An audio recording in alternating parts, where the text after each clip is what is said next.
Hello, everybody. Good Hello. morning. Good morning. Hey, this is Morning. the first time that I see more people connected right at the start, so that's interesting. Nice haircut, Nicolas. That's new, right? It's just carved. That's all. So, okay, let's get started. Just let me close the chat. Just give me 1 second. Just give me 1 second, please. Did I hear the recording is in progress? Yes, it is being recorded. Perfect. So today, the last lecture of the front-end module will be just all about a couple of tips so you can handle a bigger project. Ideally, ideal for when you reach the final group project that is just 2 weeks away. You know that you start your backend module tomorrow. You will totally focus only on backend technologies over there. I hope that the people that are interested in the front end do not stop checking some React code during the next 2 weeks. Otherwise, by the time that you reach the group project, all your knowledge about React will be gone. Your brain is super tricky. If you don't use your a particular technology in a couple of days, your brain will clear all that space, mental space, to use it in something else. So if you are interested in front end, do not forget about React during these 2 weeks. That's an important tip. In any case, let's focus on the topics I have covered here. Just give me 1 second. I will use them as a guideline. So the things that I want to focus is, well, I already did this one, is speak a little bit about the out process, something that you probably need in the group project. It's not that I say you need to have a login system in your final group project, but the types of apps that you build over there are big enough that probably you're gonna need that. Maybe 5 or 7 out of 8 groups are gonna end having some kind of login system. So that's something that is common enough to speak about. Then we're gonna try to cover in detail the famous course editor, because that's a quite complex part of the SDA platform, and can serve you as a guideline if you want to create something with a similar level of complexity. Then in the last part of the lecture, we're gonna speak about some tips that we or topics that we didn't cover in the module, but will help you if you want to keep developing your career as a front-end developer. So let's get started. First of all, let's up Whimsical, so we can speak a little bit more about the login system. As you probably know already, the SDA platform uses something called Firebase for the backend. So that means that all the API calls that I do in the backend, and remember, API calls, I mean, is called the framework of some vendor provider just to handle the login system. It's not going to be the same as your project. That being said, as I told you, if you code your React projects quite well, they should be agnostic. They should not know that if the information comes from a Mongo database, a traditional MySQL database, or an even proprietary database like the one from Firebase. So even if I use the Firebase in the backend, the tips that I'm trying to imply will be mostly in the overall view will be applicable for your projects. In any case, let's speak about the out process. If you want to make an out process, the first question that you need to ask to your user is, as soon as they enter the web page, let's say that this one, the start node, is the user currently logged in? Like, this will be the first question that no, the first step will be the user enter the page. The user enters your web page / web app. And the first question that you need to ask is the user currently logged in? Let me just change this to a yellow diamond. The first question will be, is the user logged in? Is the user currently logged in? And you may ask, how do we do this validation? And the answer is quite simple. At this particular point, you know all the basic tools for working both in JavaScript and in React. It's all about how to combine these elements in a creative way, so you can do that. In this particular case, how we can check the user is currently logged in? Quite simple. We can store, remember the web storage API, especially the session storage or the local storage. And each time that a user logs in or opens a web page, you can ask if there is a particular session storage or a key related to the login. And how do we ask that? Simple. Each time that you create an account or you log in, you can store, instead of storing a song like we were doing a couple of weeks ago, we can store the user ID. You should never store the password because that will be a security concern. But you can store the user ID. I will not even recommend to store the email because that will be maybe sensitive information, or the name. But you can store a user ID. And based on that, you can ask if there is a user ID. If there is a user ID, then it means that your user is logged in. If there is no user ID, it means that the user is logged out. If the user is logged out, then you can present either the login screen or the create account screen. So it will be up to you how to organize this information. So let's open the SDA to follow an example. If I open directly my bookmark, as soon as I open the page, right inside the app GSX, we ask about that. Let me show you right away. So for example, this is the code base for the SDA app, and not in a particular page, but directly in the root in the app GSX, the very first thing that happens is this use effect. Well, you know that actually this runs first and then the use effect. But as soon as the use effect method is called, you can see that the first line of code is const ID and gets the user ID from local storage. And if there is a user ID, then we store the information from the user. And if there is, and then we have an if statement here. If the user is logged in, then we switch to we can just show the page for the logged user. Otherwise, we show pages for the unlocked user. If this local storage return null, that means that this if statement doesn't run. We go to this path. I can show a diagram for that. Just give me 1 second. I have it one right here in the SDA platform. So let's see this one in detail. And where is it? There you go. Yeah. So this is the same graphic that we have in the SDA platform. So we say if the user is logged in, and how do we do that? We do it by checking the cookie. If the cookie returns null, that means that when we made the query, it doesn't return anything. It means that the answer is no. And then we showcase the unlocked pages that are create account, login, recover password, or the error page 404. If the user is logged in, then the next question that we need to ask, if in this particular example, it doesn't, remember, your topic will not be making a learning platform. The topic can be anything. So your particular project may not need to have to differentiate between clients and admins.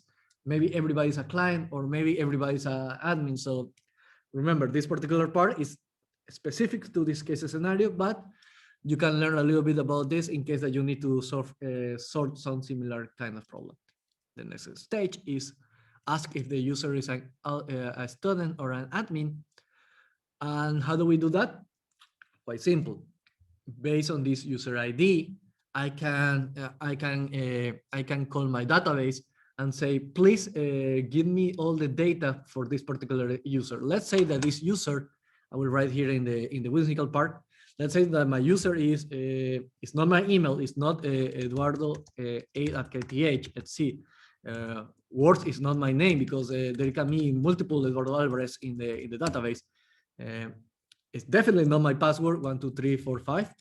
No, it's just a basic, a random string that represents a unique identifier. It can be just something else. In any case, I call the database and say, hey, database, and you will learn this starting tomorrow. Give me all the information from this particular user. So once I get this information, I can see that if the user has a field, you will learn MySQL. That means that you will learn in a table environment.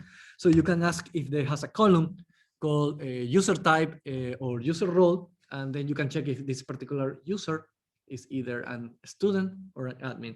And based on that, you will load a particular set of web pages, or in this case, privilege. Something you saw during the software engineering module for the orange module, the yellow module, the purple module, and so on and so forth. So once you have done that, you have your login system. Well, for the logout, it's quite easy. For the logout, you just clear the cookie and send it to null. And if you want to add some, the typical checkbox for the remember me, you can say that even if you close the session, you will keep the cookie stored. Remember, keeping the cookie stored means just don't clear the cookie, something like that. Any questions about this topic before we move to the next one? This is going to be a short lecture because remember that we have the quizzes today. Now I remember that I need to mention something important. Sorry, I needed to mention something even before we move to these topics. Remember, the deadline for today is, for the React project, is today at 23 hours, 59 minutes. So at the end of the day, literally, you will have access to the TAs, and I want to show you this one in the full screen. You will have access to the TAs. While I'm speaking, you can think about questions about the login system that we just spoke about. But in any case, you will have access today to TAs from 13 hours. Just let me open the this booking system. Yes, it's this one. You will have access to TAs starting 14 hours until 19 hours, because this will be the last hour from 18 to 19. So you will be able to ask questions for the TAs during the afternoon. But I really hope that at this particular point, you just are closing the project. And by that, I mean just adding some polished details. I will ask, if you finish the mandatory task and you have problems with the optional task, try to ask to your classmates instead of the TAs. Try to leave the TAs for the people that really need help with the mandatory assignments. Also, I would like to ask to fill information in this particular spreadsheet. You know, this one for the React project. Two things, please pay attention. Number one is the for the package tracker. Please add your Git repositories here. Firebase is not recommended. It's not obligatory, sorry, but it will be nice to have it anyways. Put your Git repository before the deadline. And another thing, for the people that didn't finish the Cupcake project or failed the project or wants to have an improved grade, let's add a new column here, request regrade. And please write here yes, so I can check which ones require the wants to have a project regrade. I remember two students sent me telling me that they wanted a regrade last week. Please, those students also need to write it here so I can keep a track of which ones are need to be reviewed. And that will be it about this deadline thingies. Let's go back to the server thingy. Let me check the chat if somebody, okay, no, there is no question. And there is no questions about the login system. Something in general before we move to the next topic. That was this one. No questions? Okay, let's move to the next one. The next one is quite similar, just a little bit is in the same vein, in the same topic. Is up now, instead of speaking about the login system where we assume that we have already created an account, let's speak about how to create accounts in the first place. So let's go again to the SDA platform. Let me just log out. And let's go to the screen to create an account. you know that we have this particular field called activation code. This is something a real weird requirement that normally is not necessary in any project. In fact, the only reason that I have this activation code in this particular iteration is because the old platform had it, and it was quicker to just keep the same logic instead of trying to create something new. To be honest, if we have the mails from Novare, I don't see the need at all to have an activation code because we know in advance who are the users for the SDK platform in any case. But so forget about this particular field. And to create an account is quite simple. You just ask a user for your basic data. You use your email as a login field. Don't have any other than the email as a login field because it's ridiculous that some platforms ask for the email and then for a separate user. So use the email as a user and then a particular password. In any case, what happens when you do that? It's simple. The process goes that as soon as you send the information to the database will validate if the information is correct. It will return that the user has been created. So that would need to return something like a user ID or some kind of identification for this particular user. And that's the one that you store as a session storage or local storage as a user ID. And that's the one that allows you to keep the user login. And then as soon as you have this return, remember, we're talking about fetch data. Let me just open the code base. Let me open the code base for this particular screen. Let me go to pages. And I will speak about project organization in a detail, don't worry. In this one is create an account, is sign up. So we have this page. And I will speak why my page folder doesn't have files but folders instead. I will speak that in a moment as well. In any case, you can see my sign up. My sign up doesn't know that it comes from Firebase. In any case, as soon as you first, this is the verification for the code. You don't need that one. In any case, as soon as it's validated, we do the unsubmit. We send the credentials to the server. And you can see our particular this disable is for the button. So I can append a small trick that I didn't teach during the normal module. This one in the input, you can append a boolean to the button to the property disable. Disable, as the name says, deactivate your button. So as soon as you press the submit button, you can disable the button to avoid a user clicking again and again to trying to spam the system. That can create a problem with creating multiple accounts at the same time. So you can disable the button with a state variable that is just a boolean. And based on that, as soon as you press the submit button, we disable the button. And then I would recommend that instead of having the logic for login to create an account here, move it to a separate file, something like this. I know that this is TypeScript.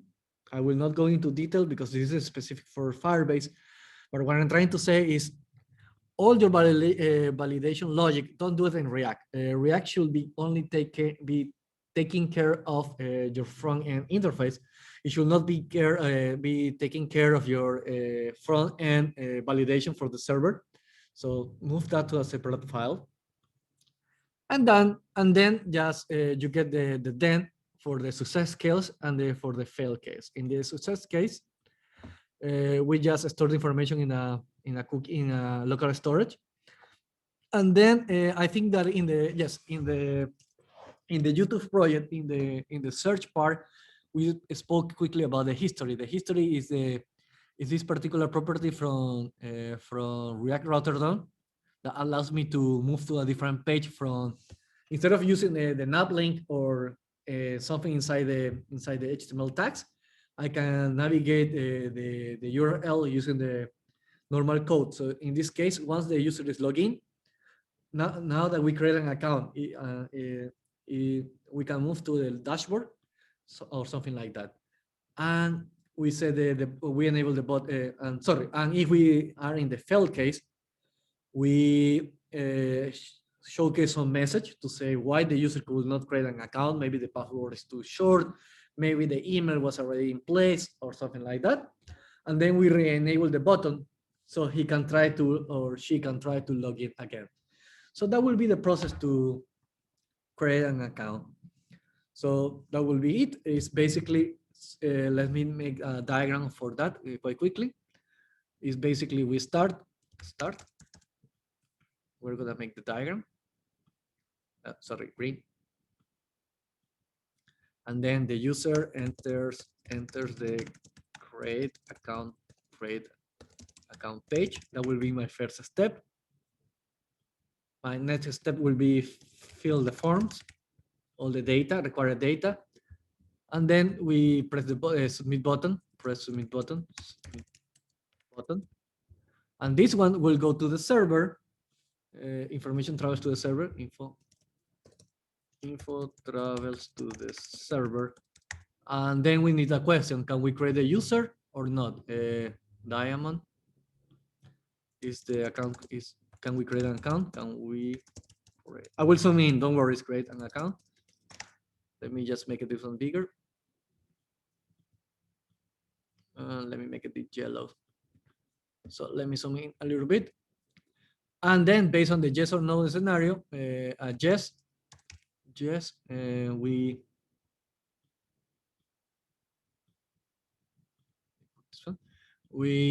greet the user, and send to the main page. The main page that can be a dashboard or something.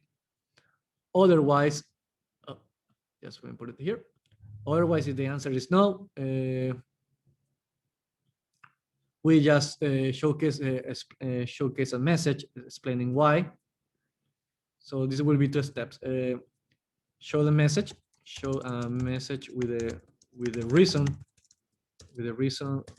why it cannot create an account, and then re-enable the create an account button, the create account button. Otherwise, the user will be stuck and you will not be able to continue at all. So that will be the process. Quite simple. It's all about creating these diagrams in your mind before you move to the code base. Again, any questions at this particular stage before we move to the next topic?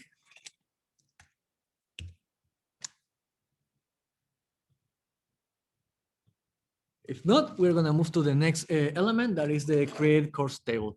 But before we go to this one, I just want to do a quick tour of the SDA platform, not because I want to brag. Well, I usually do like to do that, but no, we're going to focus on the project organization of the platform. So we're going to skip the first slide, and we go directly to this one. This is how our project structure is done. You don't need to copy this approach. You can take a screenshot for this one because this is an important slide. But what is the important part is how do you organize your project in React. The final group project is done in 4 weeks. You will be working with a team of about 6 to 8 developers per group. So it will be a big project. Each group can decide if they want to split into 4 front-end developers or 4 back-end developers or any combination of that. In any case, the project will be big enough that your React project will grow quickly, quite fast. So thinking ahead on how to organize all the complexity is a crucial element for a successful project, because otherwise, in week number 1, you will be able to code without many issues. In week number 2, you will be able to still add more features, but by week number 3, if your project is disorganized, you will see that all your development stagnates. So instead of spending maybe 3 hours to add a new feature, you will start taking 3 to 4 days. And what is that? Is because your project is so messed up that it takes so many hours just to try to add a small feature without breaking the rest of the project. So And that particular point is where the teams that took the time to have a project structure will succeed or in adding more features without losing speed, and the rest of the team will be basically stuck of whatever features we coded in week number 1 and number 2. We keep those features, and then maybe just 1 or 2 features in week number 3 or 4, instead of keeping the random and saying we are adding 3-4 features per week or even 6 features per week. They just go from 4 or 5 features per week to just 1 or 2 per week, so the performance goes down. So and the best teams are the ones that keep the development. I cannot guarantee that you will even be more productive in the coming weeks, but at least keep the performance the same. So in the first weeks you add 3-4 weeks features per week, and in the last weeks you keep the same speed. So this is how we organize our platform. We have 7 folders. I haven't updated this slide in a while, so I really hope that we don't have more folders but let's speak about this. The first folder is called assets, and this one is the one that holds all the multimedia files. It contains fonts, images, basically any data, any file that is not related to code is thrown into the asset folder. And because we have so many images and so many fonts, we actually have subfolders for images and one subfolder for fonts. Then we have a folder for components.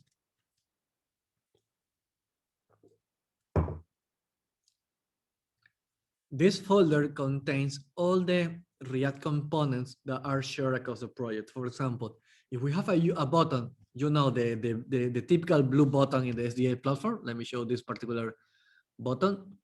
This button is everywhere. It's here, it's in the login. So if for some reason you need to make the button a component, that it's just a simple button, can be just the button tag. But let's say that in your particular project, you have an icon or some logic that needs to make your button a component. It's okay. And if it's used across the entire project, something that we actually use across the project is the entire input field, this field with this design and these validations, and it's used across the project, then it will go to the components folder. Then we have the most important folder that is called the page folder. That's why we have this warning sign or exclamation sign to showcase how important is this folder. This folder contains subfolders, and this is important for when your project grows up.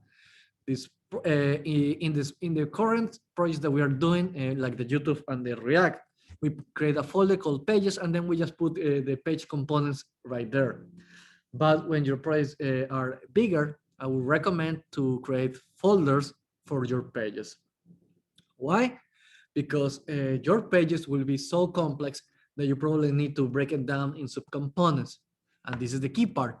Sometimes these components are specific for this particular page are not shared with the rest of the web page at all. So it will maybe not a good idea to put a particular element, for example, a table that, for example, the course editor uses that is not shared in the rest of the platform. Maybe it's a good idea to keep it isolated inside this folder.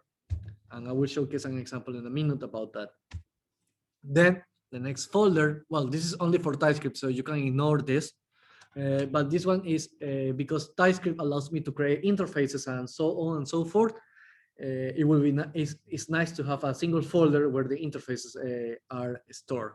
So when we want to validate, when we have a compilation error somehow somewhere in the platform, instead of trying to drill down where is the interface, we know that all the interfaces are in a single folder. Then we have a folder called state. The toolbar was blocking it, so that's why I cannot read it. Then we have a folder state for the recall. Maybe you will decide to use a different global state management tool. Maybe you even decide to not use a global state management tool at all and just pass props. Depending on the scope of the project, if you actually make a big project, you probably need global scope. If your project is not as big, maybe you can get by just passing props, but I will strongly recommend to invest time in learning how to use global stage for a bigger project. It's probably a nice idea to have the logic files separate from the React components in a different folder. Then we have a folder just for the CSS. And finally, JavaScript files that doesn't belong to any other category from folders number 2, 3, 4, or 5 are in a utils folder. It could also be called a scripts folder and so on and so forth. Maybe scripts folder will be a better name, to be honest. But okay, we went with the utils folder. And let me showcase this slide into the project management. So let me close the code so we can just focus on the folders. And we can see side by side. Let me put this one here. Let me close this one. And let me just zoom in so we can really focus on this source folder. My source folder, assets, as I mentioned, in turn has folders. So you can see how clean it is. We open fonts. This is the coding font, and this is the font that you see in the platform. I know that sounds like, hey, there is an error. Your font has an untitled. No, that's literally the name. I don't know why the developer called the designer called it untitled font. That's the real name. So that's the name of the font. Then the images, we have the logo. This is an SGB format. That's why you see code instead of an image.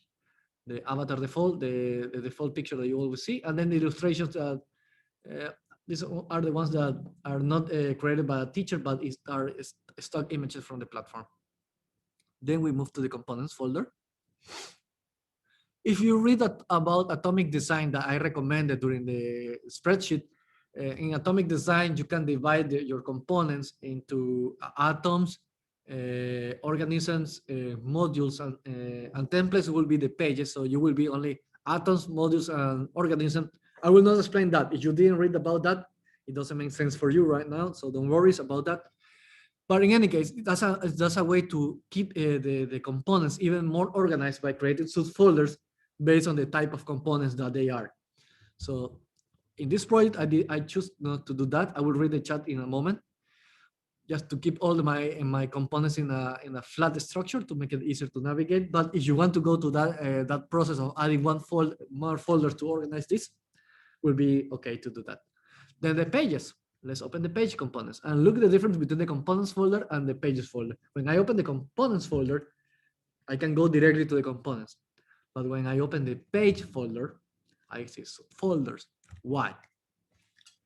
Because as I told you, when your project grows up, it's important to separate your front end interface, the React component, from your JavaScript that just run logic. So for example, if I go to the course editor, the one that I always mention, and you will see that there is a lot of information, you can see there is a lot of files here. I really wish that I can see them organized by folder instead of by name. But in any case, we can use the colors to organize the information. Number one, I have SAS files, the PIN files. As I mentioned in the optional lecture, or technologies, this is a way to do object-oriented CSS that allows me to encapsulate the things. And this is the CSS only for this particular page. So I have one for each elements of this particular page. The table, the row, the form, and the course editor. Then I have JSON for the information. This is information from the icons and the input fields. So they don't take space in my components.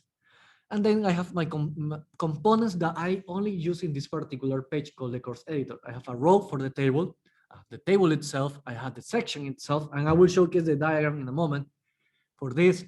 And then the page itself at the top, the course editor GSX. So this is the root element, and this is the particular component, and it calls all the subcomponents that you can see that are inside my model, inside this folder. And then I have a model TS that can be a JavaScript file. And this JavaScript file will have all the logic to each time that I try to call the database to create items or delete items or modify items and so on and so forth. And I will showcase the diagram in a moment. Just let me open the chat to see a question that I could. Yeah, molecules, correct. Perfect. So let's see this particular page in detail. So I will open the Whimsical to see this one in detail. So this is is this one? Yeah. GSX course editor. I think I created a copy and I have a clean copy around here. Yeah, this is the real copy. Perfect. So let's put this one side by side. Perfect. Ignore the yellow. Yes, let me move this one to the right. There you go. And there you go. Perfect. So this is the page, course editor. This is the course editor. This is this file. We're gonna focus only in the GSX files, the atoms. So this is the main element in the root. This one has a collection of section materials. Let me show you real quick. No, this is I need to be an admin for this one. So let me open the front-end module. Perfect. So as I mentioned, these are sections. And what are these sections? These sections are the documents, the blue icons. These are the slides, the orange icons. They are the videos, the red icons to make an analogy of YouTube. And these are orange to make an analogy to PowerPoint. And this is our blue to make an analogy to Microsoft Word and so on and so forth. So basically, these are sections, sections of the files. These sections in turn contains a table to showcase the existing files and a form item, formulary. Let me just put the formulary. And it's actually conformed just in the component. So I can see the name here, the form. So you can see this form to add a new element and the table to showcase the current existing documents. So, and the table in turn has a row, and the row is a component. Why? Because as you can see, this is not a normal table row. This row actually has a component that can change the priority and can also have buttons to for actions. I can update or delete an icon. And for example, this delete icon, instead of deleting stuff right away, actually has a nice, it was called the prompt or the alert, or you can research about this one.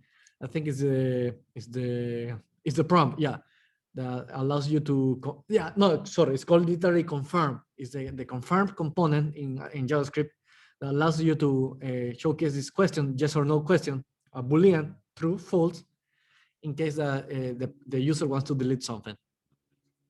So that's why this role is a component. And finally, the role is composed from input fields and select fields. And these ones come from the components folder because are shared across the project. I can use select fields in other parts of the platform, and I also have input fields in other parts of the platform, like for example, the login. So you can see that this particular element is exactly the same as the login, as the create an account formulary item. So let me just, the login screen and the create account screen. So this is why I can import this one from the components and so on and so forth. And the form itself also has the input fields and the select fields, or are exactly the same. The only difference between this select field and this one is the CSS. You can see that this is white and this is gray, but they are the same element. The only difference is the CSS, but the logic is exactly the same, and they can be imported from this one, from select. This is this one. This component called select is this one, and input is this one.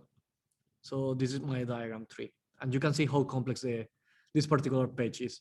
But by organizing and creating a hierarchy diagram before even you start coding the project, even if you're, and this is what's real, by the way, I didn't create the project, the code, and then make the diagram. No, I was trying to make this one in one single page. It was a mess. It worked, but it was full of bugs. So I said, you know what? I don't like this quality of the code. I created a branch to make a branch called refactor. I delete everything. I make this diagram. And then I realized, okay, no, I really need to split the sections, my documents slide, blah, blah, blah, blah, in sections. And the sections in turn should have a table and a formulary. And the table, to make it more organized, should put the logic inside the rows, because this is the ones that trigger the actions, not the table itself. And then this one in turn calls the input field and the select field. And then once I did this, then I realized that the formulary should have a similar approach, and I did this. Once I did this, I coded it in a second time here, and I split everything, as you can see, course editor here, section here, corresponding to this one, then table here, corresponding to this one, then this one in turn called, you can see that I create in the, oh, by the way, never do this. This is super mess up. I'm making the filter function inside the code base. You know that, as I told you, be clean and put it here, something like cons rows array. I will not make it right away, but you know, make this links map.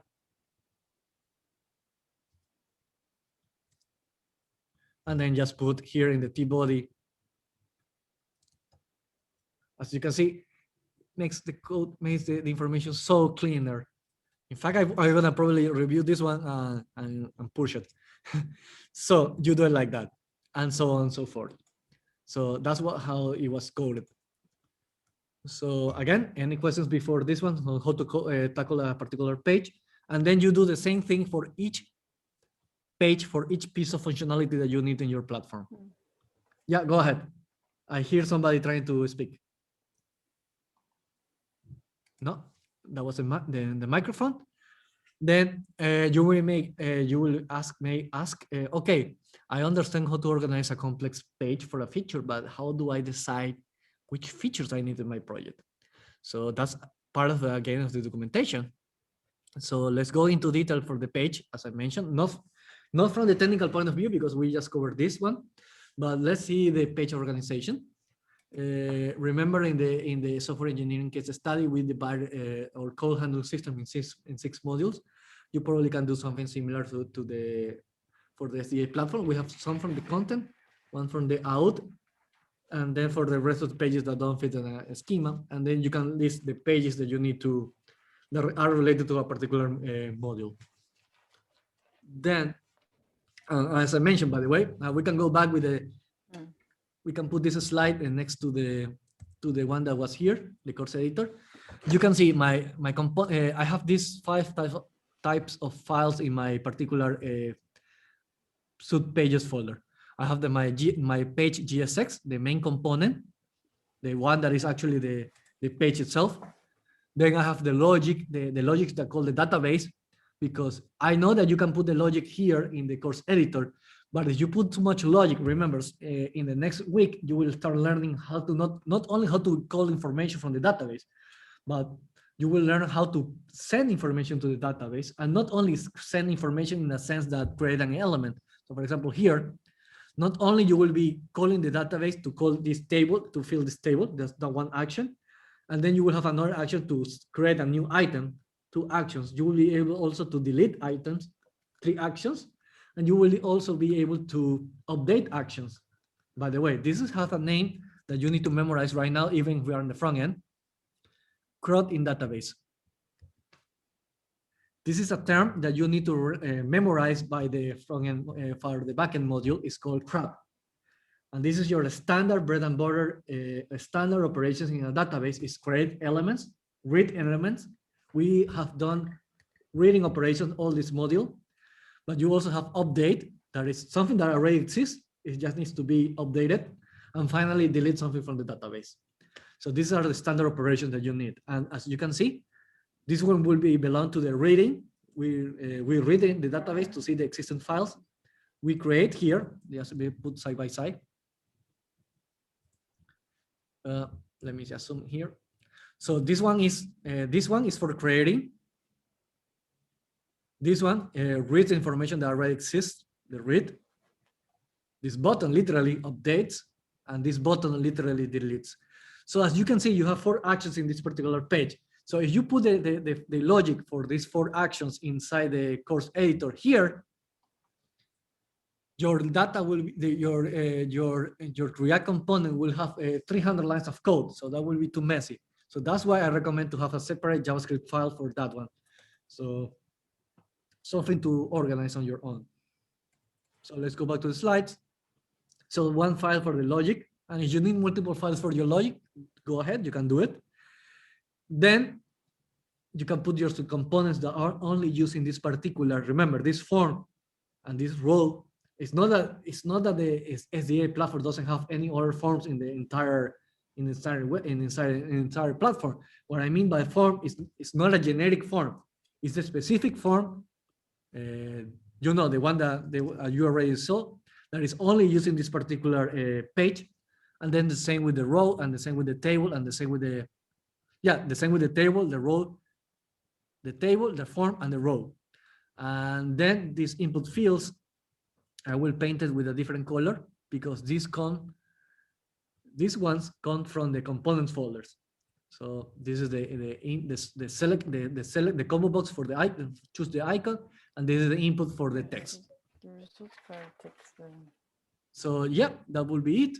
And then the CSS files belonging only to this particular page.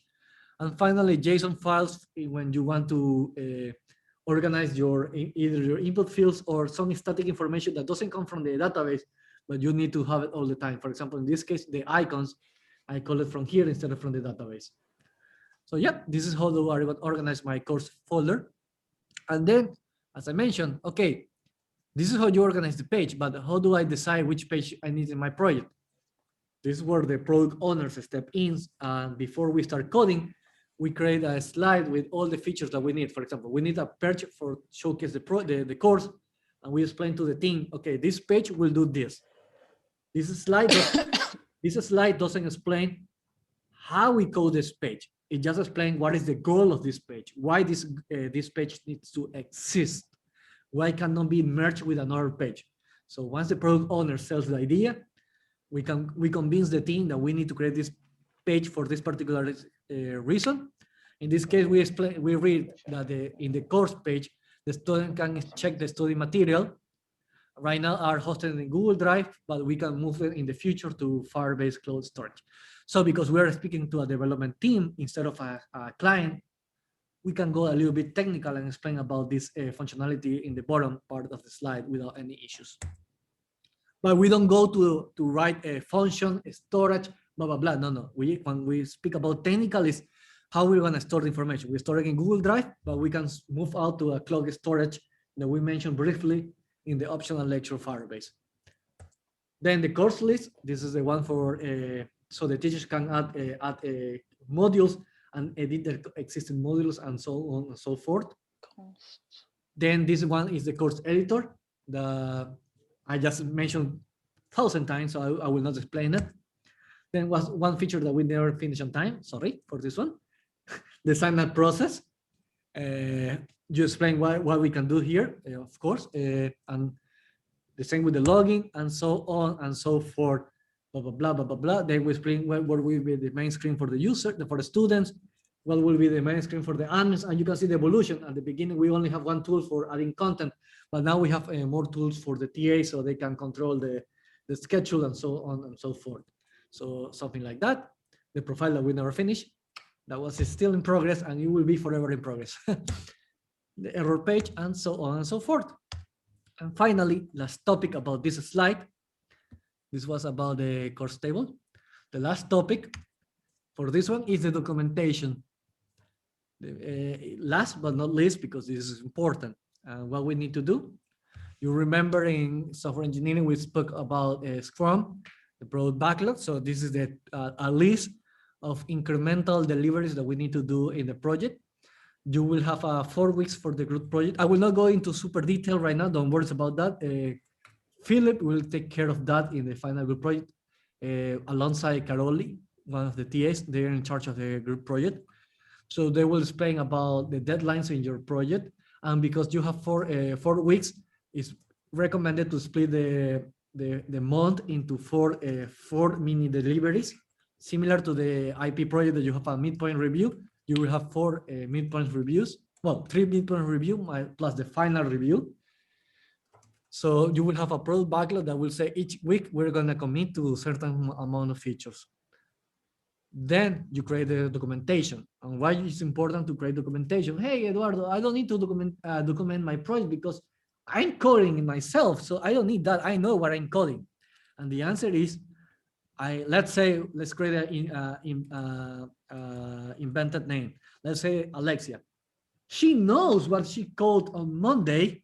April 1st. Of course, I know and trust her that by Tuesday too, she will remember what she coded on Monday's 1st.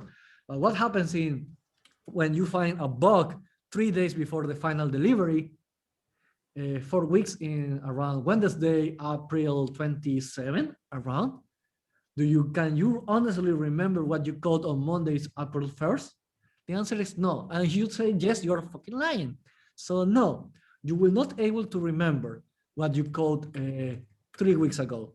So it's crucial that you write documentation alongside.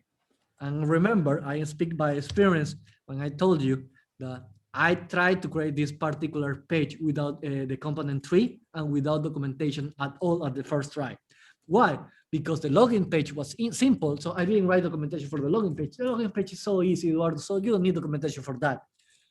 But when I reached this page, then I realized I'm making a huge mistake by not making documentation. So I started to make documentation. I didn't finish this page and then make the documentation. No, it was the other way around. I make the documentation first, and then I write the page. And each time that I reach the code base and then I realized that I need to make changes to my documentation, I stop the code, go back to the documentation. That is not only a diagram. I will showcase the example of documentation in a moment. You go back to the documentation, you modify the documentation, and once it makes sense again, you go back to code and finish the project. And then you check that the documentation and your project are in sync and they make sense together, and then you finish that. And then I realized that I need to go back and do documentation for the rest of the elements. So that's why you have so many diagrams across the entire project. And then you write documentation. Then I wrote a short guide for the rest of the developers that don't know about Firebase. And then the diagrams that you can see all here, all along. So yeah, that's the documentation that we created. And you may say, Eduardo, we don't have time because we only have 4 weeks. And I will say, no, you have time. Because number one, you are 8 developers per team. Number two, 4 weeks is a lot of time for making a project. I think that somebody asked me how much time it took me to make the SDA platform, and it was just 2 weeks. Just 2 weeks. All the things that you see. Of course, I know that the SDA platform is not 100 feature pack. We could add even more features. And you know that the code missions didn't exist until around programming in depth. That's why you didn't have code missions in Java, because literally the feature didn't exist until Cabana, Kay, and I worked together in that particular feature. They work in the backend, I work on the front end. But the rest of the platform was done in just 2 weeks. So you are 8 developers, and I did the documentation. So if I can code the project and I can make documentation alongside, there is no excuse, so you can do the same. I will close the Slack because I really hate the noise during lectures. I will read the chat. This is the moment, by the way, we are speaking about just project management. We're not speaking about code here, so this is the time that you can make any kind of questions. Oh, thank you so much. Thank you so much. But to be honest, the key of the making in 2 weeks instead of in 1 or 2 months was Firebase, because that allowed me to make the backend as well. This is why important after you finish the SDA, I will strongly recommend to watch the optional lecture called Firebase. And I remember an amazing question from Decio. I remember the question was so freaking good that I remember who asked it. Was Decio that asked me how to upload images. Can I upload images in Firebase? Well, Firebase has one technology called Firestore just for the database, but it also has another technology called Firestore for uploading documents. So you can do that and then connect your database with that image. Once you upload the image, you can ask Firebase, hey, where is this image stored? And you use that URL to put it inside your user's document database. So you can connect that and make it seamless. Super, super, super easy. So yeah, that's how you make a project one person can make a similar platform like this in just 2 weeks. But if you cannot do it alone, you have a teammate, you have 7 teammates, and 4 of them probably gonna be backend developers. Or you decide how to organize your structure. By the way, I will say something this as an experience. Please don't say we need to make the teams like this because Eduardo says so. So please don't do that. But I will recommend, if you have a team of 8 people, make 5 backend developers and 3 front-end developers. Not because I say front-end development is easy, but because backend is where most of the bugs will reside. So you probably need more hands over there than in the front end. So I would recommend a division of 5 backends, 3 front ends instead of 4. To be honest, I think it's more efficient. But again, it's your groups, it's your teams, it's up to you. So go ahead with any division of labor. I know that some teams, even everybody is a front-end developer and a back-end developer at the same time. It's up to you. I consider that inefficient, but I respect that, and everybody can decide how to make the things as you see fit. But for example, in the code missions that we were speaking about, you can hear how it was divided. We're 2 backend developers, Kevin and Kai, and then 1 front-end developer, that was myself. So I only took care of, if I go back to the code missions, let me log in as a user, student, so you can see it as you see it. If I go to programming and tab, oh, by the way, this will start on April 7, so I need to update this one. Oh, sorry, not the front, not my module, the programming depth.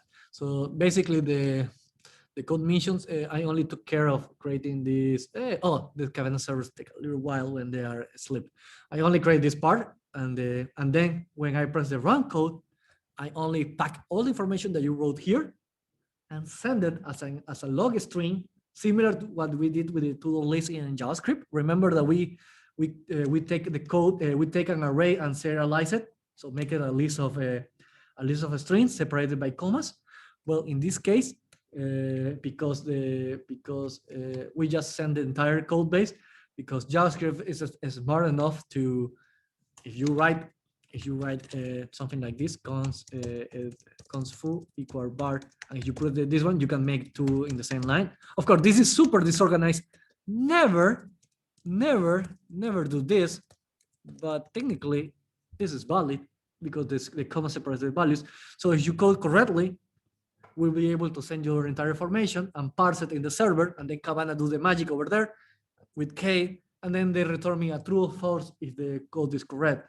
And if you made the mistake of sending this, well, I will send the same information as it is, and in the server it will fail a compilation because you made the mistake. So in this case, I don't need to worry about if you put the comma correctly or not, because literally it's not a bug, it's a feature. If you don't send information as a valid JavaScript file, well, it will fail in the backend. So for me, the job was super easy. It was for the backend developers to do the hard part of, okay, I have this JavaScript file that probably is invalid. We just return it and say that it's an error in this particular line, but if it's valid, I need to run it and see if it actually compiles. So yeah, all the super cool logic was there over their side. That's why they had 2 developers working that feature and only 1 for the front end. So you can see why I recommend more backends developers instead of front ends, instead of having half and a half. And okay, I think that we are done for, well, and then the diagrams, I told you, the diagrams are crucial. This is the login that we say in the beginning. This is for the out process. We can showcase this one quite quickly. This is a login thing that I told you. If the user is not logged in, you showcase certain pages. If the user is logged in, you show certain pages. This is just an abstract diagram, and then we can move to the React version of that. Now you can see that app.jsx is the beginning, where we ask if the user is unlocked, and then if the user is yes or no, these are the components called switch unlock and switch lock, and then the switch unlock has these particular pages, the login and the sign up, and then you have the switch lock that in turn has the pages for the student and the admin, and there you go. The same diagram in a generic activity diagram or flowchart. Yes, let's call it flowchart, like Dina taught you. And then the hierarchy diagram that I taught you how to do here is the span version of this diagram. So you can see how this one evolves together. You can take a screenshot from here. Command-Shift-3 if you want to take a screenshot. And then same here, Command-Shift-3 if you want to take a screenshot so you can compare them. And then this is the page organization, similar to the model view controller. It's not the same model view controller, but something similar. You can research a little bit about model view model. I know that for IP, you use the model view controller for your IP project to organize your components. You can research another design pattern called a model view model. I will explain that in the last topic. To research more about that, and then the diagram that I explained about the course pages. So yeah, that will be it. This finished these topics for now. I will close this one because that commit, I will actually check it out if I will push it. And then let's start. The last topic that I wanted to mention quite briefly is the topics that I want to recommend that you research on your own if you want to focus on front-end developer. So number one, the one that we just mentioned is research about the model view model. I would literally put this in slides here. Number one is research design pattern for front end dev. Is called the MVVM, model view model. So this is just two files, the React component and the model that calls the database. And in turn, once the information is returned, these pinpoints side by side. You will learn more about that in your if you research on your own. Number two, to organize your React project, there is something called prop types. Prop types. If you remember what is props in React, you'll probably start thinking about what is this, and if you remember what are types in either strong typing, either in Java or in TypeScript, you will probably start piecing together what is this. But if you didn't know, it's easy. It's a way to validate that the child is receiving. Why are you not sharing screen? Oh, I'm so sorry. Please, all the time, do that. Please, don't worry. So, okay, I was just writing this in PowerPoint, nothing fancy. So you can keep this information and then you can make a screenshot at the end. Okay, I was speaking, what is research about the research pattern model view model. Research this for organization of your projects, more advanced projects. Then the second topic was prop types. It's a way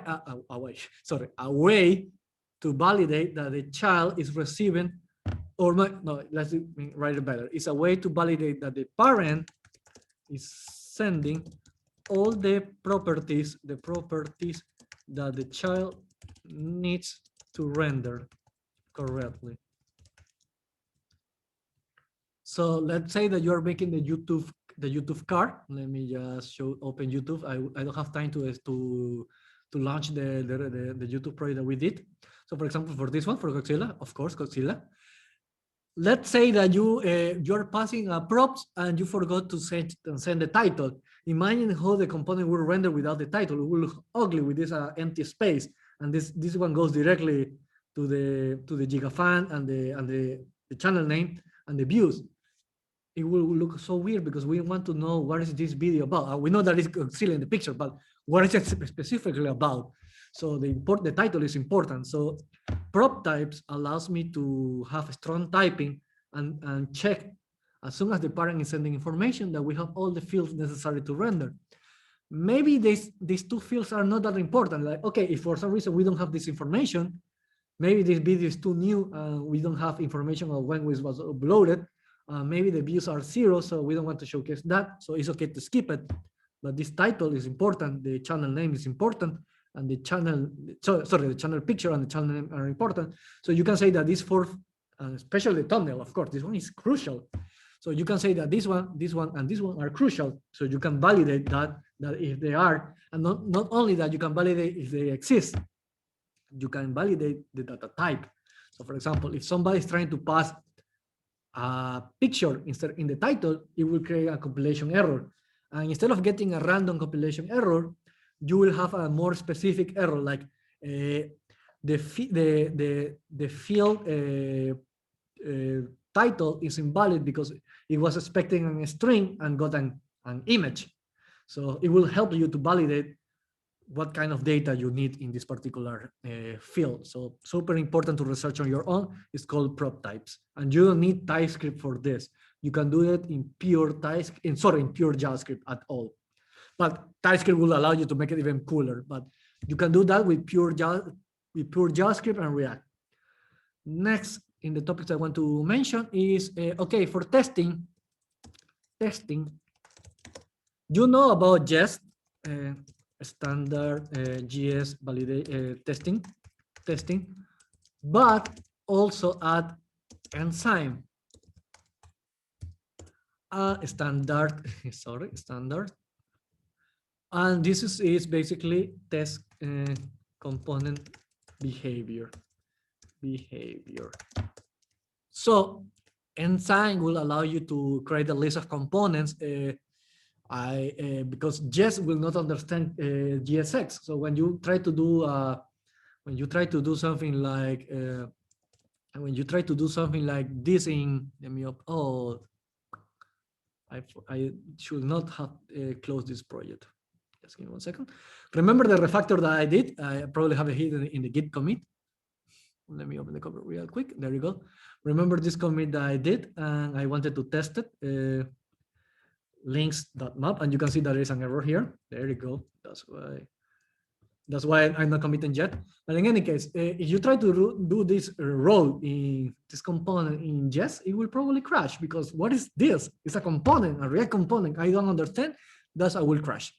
So you need something called enzyme that will add more logic to JES, so it can understand React components. So if you want to go into depth in testing, for React, you need to combine JES with enzyme. You cannot escape this one. That's why I didn't wanted to teach about components, because I needed to teach you, in addition to JES, I need to teach another layer called enzyme. We don't have time for that. We are sharing the screen now. Thank you for the reminder. And the last topic is, no, that was it. That was the topics I wanted to call. So, okay. We were 6 minutes over the hour. Thank you so much. Taking a screenshot, Command-Shift-3, remember? Command-Shift-3. I will make this slide pretty and share this one particularly in the general channel. So thank you so much for having this course with me. I will take questions, maybe 10 minutes, 5 minutes.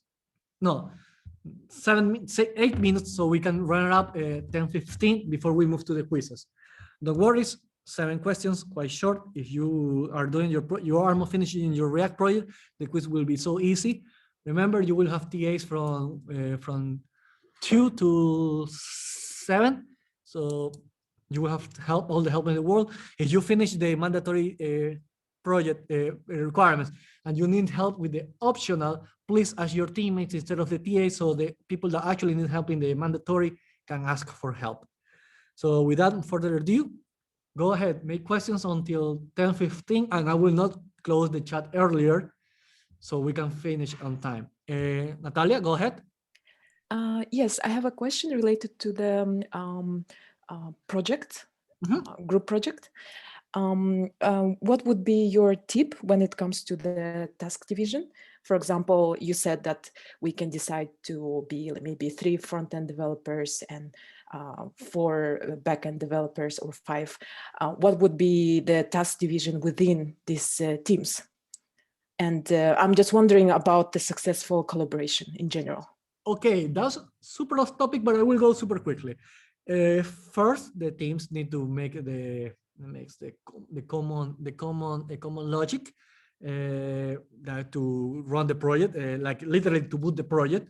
And then, that's why I showcase this particular slide about the page features. Let me. No, this is not untitled. Oh, this is one that's called untitled. Remember when I showed this one, this page for this one, these slides, this one. Each one is a particular separate isolated feature, as you can see. So you can divide, for example, in turn, you can say 1 front-end developer takes care of this one, and 1 or 2 back-end developers help on the back-end. So you can, so to work in parallel, in one particular release, you can say, we're gonna do the home admin and the home student. So for example, let's say Natalia will take care of the front end here, and Nicolas will take care of the back end here, and maybe Abbas will help Nicolas as well. So 2 backend developers in this feature. And then maybe Diana will take care of the admin front end that is different from the student. And then maybe Fiona and Chiliu will take care of the backend of this one. So you can see that 6 people working 2 features at the same time per release. Maybe you can finish this one in 3-4 days instead of an entire week, and then you can move one sub team inside the team can divide for this one, and then the other one for this one, and so on and so forth. But I will go to more details for that one when we reach the group project. We're gonna speak about more about product backlog and how to divide tasks there. Okay, thank you. Yeah, no worries. And more questions? 5 minutes we have, and I will not close the session before that. So if you don't want to stare me for 5 minutes without saying anything, you better make some questions. I will not close the session before that. But in any case, I will still speak. I will say that as soon as we close the session, I will release the question, the chat, the questions immediately. You know that I'm speaking right now because nobody's asking questions, and I will still keep speaking. You go ahead and make any questions. But I will upload the lecture for today, of course. But don't even think about checking it out today. Nothing that I spoke today is related to your fight for the deadline for today. So focus on your project only. What else? What else? Eduardo. Yeah, go ahead, Nicolas. Just on TypeScript. Where do you go to get the various types? Like I've been struggling to find, like for example, like your on change or on click handlers and that sort of stuff. They all generate different events, and they all have like HTML types. And I mean, where do you find like what type you're supposed to use for the different arguments for that, the HTML elements? Because I'm struggling to find the right type to put in with regards to like you've got already generated interfaces. If I understand correctly, and correct me if I'm wrong, because I probably didn't get it 100%, but you're talking about, for example, why I'm using an input in the form? No. So like for TypeScript, you get you have to give like types. You get an event. Yes. So like when you use your on change or whatever, there's an event that's generated that you put in the brackets. Okay. It wants a type for that event. The data type. Yes. Yeah, I'm pretty sure. I remember that I didn't use React in the front end. I do have a couple of projects, but I will look it up. But I think it's called HTML event because literally it's an event trigger from HTML. So I think it's called HTML event. Let me just HTML event. I'm pretty sure that is the event type. Event attribute, yeah, HTML event. So I'm pretty sure that is HTML event, but I will Google that and send it to you. Don't worry. Thank you. Just no one else was asking, so I thought I'd jump in. Yeah, go ahead. No, I like these kind of questions. Yes, and that's something that we'll definitely cover in less than 2 years when TypeScript becomes mandatory, because the future goes that that was something that. Thank you for this question. Another thing that I would recommend is you go into your as a front-end developer career. Yes, make TypeScript mandatory and move all your projects to TypeScript.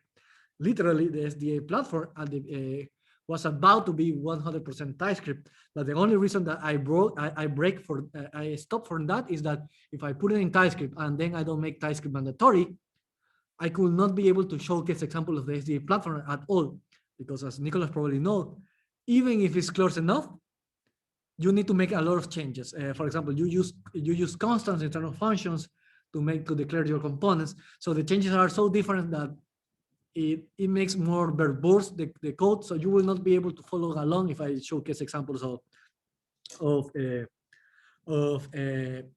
React with TypeScript. So that's why I choose not to do it. But yeah, it's something that you really need to put it in your CV if you want to be a front-end developer. 1 more minute, 1 more question. Go ahead, please don't be shy. I will literally stay here silent until 10:15 if you don't make a question. You have 30 seconds to ask 1 more question. This is the perfect time for the shy people that usually don't ask questions, because I usually get questions for the same people always. I get questions for Diana, Natalia, Nicolas, Cody, Decio. I used to have questions from Cosmin. I don't know what happened anymore, but this is the perfect time to. Sorry for that. I'm joking, don't worry. But this is the perfect time for the rest that don't make questions to make a question. You have a couple of seconds to open your mouth. A couple of seconds. Yeah. Do You have something right now? Shoot. Yeah, well, I noticed that in your project for the website that you showed in the pages folder, you also have the SAS, right? Like the Yeah. that advanced CSS. But is it like, and then it seems like that we usually have it the styles right aside and the code aside. But is it just for SAS that you blend it in, or is it good practice as well to sometimes allow to have some CSS files like in some like I find it a little bit like to put all the styles in one folder and then there like here Okay. so, I was a bit surprised that it's mixed with GSX files as well. Yeah, that's a good question. I will show you. Okay, I'm totally surprised that I didn't cover that when I was doing the tour of the page. So my bad. Thank you so much. That was an amazing question to wrap up the entire model. Okay, you can do the same with CSS, but the problem with CSS is that you know that the classes can be overwritten easily. But I like to, for example, let me open this. This is the course editor. I will put it side by side. You can see my screen, right? Yes. Perfect. You can see my in my return, I say that I have in my root div tag. Well, this is a page because it's a special component, and we don't have time to cover it right now, unfortunately. But in any case, you know that as soon as I open the tag, remember this is the entire wrapper. I have an ID, and because I have an ID, you know that remember that ID needs to be unique across the entire page, and older browsers will literally crash if you have more than IDs. So that's why it's so important to have one ID. Then in my SAS, I can start in the root saying course detail, and everything that is inside this one is nested inside here. Remember, we're talking about SAS. This is one feature that SAS has over normal CSS. Then everything that is here is a scope for this one. So I know that I will not overwrite anything else. For example, even if I wrote table, and this is targeting the entire, it's not a class table. This is the entire table, but because it's inside the course detail, is a scope for this only for the tables that are rendered here. So this is a nice feature. And then when I incorporate it here, this CSS file will be a scope for this only for this component. I think that you can do the same for normal CSS. Not gonna lie, I never, ever use normal CSS at all. I haven't used CSS. I can write it. I showed you during the last 2 weeks. But for any real project, I never use CSS at all. So you can try, if I doing this a similar trick, you can scope your CSS, but I know that with SAS, this will be perfectly scoped. And as I told you, this is not a class table. This is the entire table tag. But because I'm using this trick of using this ID here and here, it will be perfectly scoped, and this will not mess up without any other table in the entire SDA platform. So again, I'm pretty sure that this can work with normal CSS, but I haven't done it because never in a bigger project I have done pure CSS. I always go with SAS. So I import the SAS for this particular project, for this particular page here, and then inside here, this is perfectly scoped for the ID tag here. So you can test it on your own. Otherwise, remember just to remember then that if it doesn't work, then you need to always course detail table, and for each little feature you need to do this always this format. I know that is super annoying, but this is the word to confirm that it's encapsulated. So yeah, that will be the answer. And thank you, because it was a really nice question. Thank you. Yep. So okay, goodbye, good luck with the quizzes, and well, see you in the final presentation of the group project. It was a pleasure to try to teach you as much front end as possible in just 2 weeks. So goodbye and good luck with the quiz. Don't worry, it's super easy, super easy. If you are doing a good job in the project, it's super easy. So Bye. Are we having mentor meetings today? Sorry, just a quick one. Mentor that's meeting happening depends. Well, you're my mentee, so yeah, I can answer you directly. I will move it to the Fridays, but Okay. for each group, it will be up to your mentor. We're probably going to discuss this today to see if it's nice to have every mentor meeting at the same time, so groups can collaborate instead of having, oh, I have a mentor meeting, I cannot work with you guys. I will move mine to Friday, but if all the TAs decide to make them mentors today, I'm okay to doing the same. But I will probably say that it's gonna be on Friday to try to go back to normal. Okay. Yep. Thanks, Eduardo. Yep. Bye. Thanks, Eduardo.